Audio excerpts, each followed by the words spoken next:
Palanpur video social મીડિયામાં viral. પાલનપુરના પૂર્વ મહિલા ધારાસભ્ય રેખાબેન ખાણેચાએ ઉઠાવ્યા સવાલ। કોંગ્રેસના ઉમેદવારે 4 વાર કેમ બદલવું પડ્યું એફિડેવિટ? એફિડેવિટમાં અલગ અલગ 40 વીઘા જમીન બતાવાઈ। ગેનીબેન ઠાકોરે દારૂના ધંધામાંથી હપ્તા લઈ સંપત્તિ વસાવી। ગેનીબેન પ્રજાને ગુમરાહ કરવા છુપાવી રહ્યા છે પોતાની સંપત્તિ। રેખાબેન ખાણેચા। હું રેખાબેન ખાણેચા, પૂર્વ ધારાસભ્ય પાલનપુર। મારે ગેનીબેનને પૂછવું છે કે ગેનીબેને 4 વખત એફિડેવિટ શા માટે કરાવવી પડી? એવી તે કઈ વસ્તુ એમને છુપાવી હતી કે જેના કારણે એમને 4 વખત એફિડેવિટ કરવાની જરૂર પડી છે? ગયા વખતે જ્યારે ઇલેક્શન લડ્યા હતા ત્યારે એમની જે પ્રોપર્ટી હતી એમાં એમણે એમની પ્રોપર્ટી નીલ બતાવી હતી, અને અત્યારે જે એફિડેવિટ કર્યું છે એમાં એમણે 40 વીઘા જમીન બતાવી છે।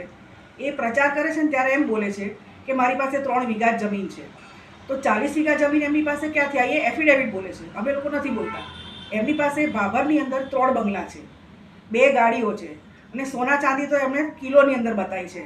તો આ બધી વસ્તુ એમની પાસે અત્યારે ક્યાંથી આવી? એવી કોઈ એમના ફેક્ટરી કે કોઈ કારખાના કે એવું કશું ચાલતું નથી, કે એમનો કોઈ બિઝનેસ નથી મોટો કે જેના કારણે આટલી બધી પ્રોપર્ટી એ પોતે વસાઈ શકે છે। એમની જે 40 વીઘા જમીન છે એ ભાભર તાલુકાની અંદર અબાસડા ગામ છે અને ઢેકવાડી ગામ છે, ત્યાં આવેલું છે। તાલુકો દિયોદર છે, એમાં કોતરવાડા ગામ છે, ત્યાં બી એમની જમીન આવેલી છે।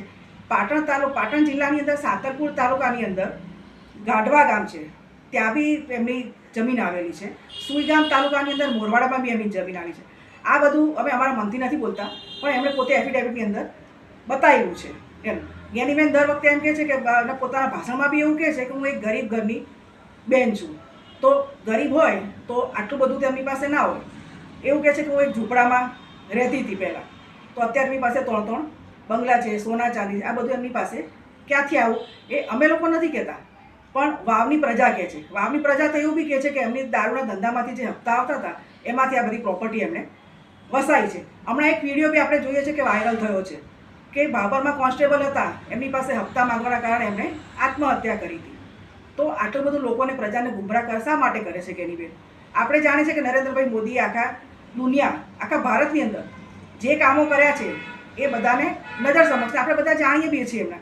અને બનાસકાંઠામાં જ્યારે પહેલાં બનાસકાંઠા પછાતમાં ગણાતું હતું, આજે આપણે જોઈએ છીએ કે બનાસકાંઠા કેટલું આગળ વધી ગયું છે। તો મહેરબાની કરીને ગેનીબેન પ્રજાને ગુમરાહ કરવાનો પ્રયત્ન મહેરબાની કરીને ના કરે।